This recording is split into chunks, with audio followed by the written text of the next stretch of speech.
maintenant la parole au représentant du Congo afin qu'il présente une allocution du chef d'État.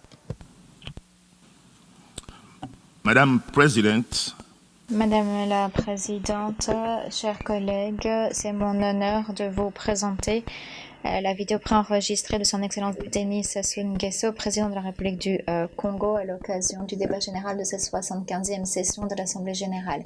Je vous remercie. Le monde fait actuellement face à une crise sanitaire inédite qui met en relief les écarts flagrants entre les systèmes de santé des pays développés et ceux des pays en développement en termes de capacité de riposte aux grandes pandémies. Il importe d'intensifier la solidarité internationale pour une organisation harmonieuse et complémentaire des stratégies afin d'éradiquer cette pandémie. Devant la conjoncture difficile que traverse l'économie mondiale, la réaffirmation du multilatéralisme constitue le socle essentiel de l'action internationale pour concrétiser nos engagements collectifs, en particulier pour assurer l'accès à la couverture sanitaire universelle, promouvoir l'éducation pour tous, protéger l'environnement et préserver durablement la paix. La République du Congo est préoccupée par la recrudescence du terrorisme et de l'extrémisme violent, ainsi que par la prédominance des conflits armés dans le monde. Il en est ainsi de la crise libyenne, dont les ramifications affectent de plus en plus les États du Sahel.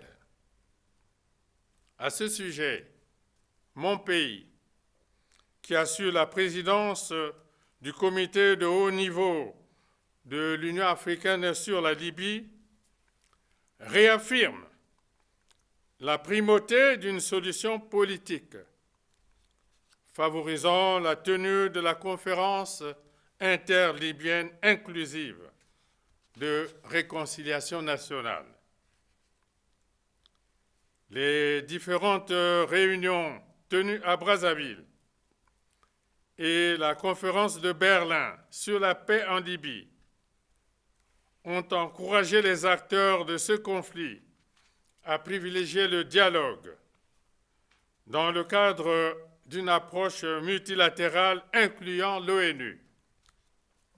À cet effet, la feuille de route adoptée le 30 janvier 2020 à Brazzaville reste d'actualité.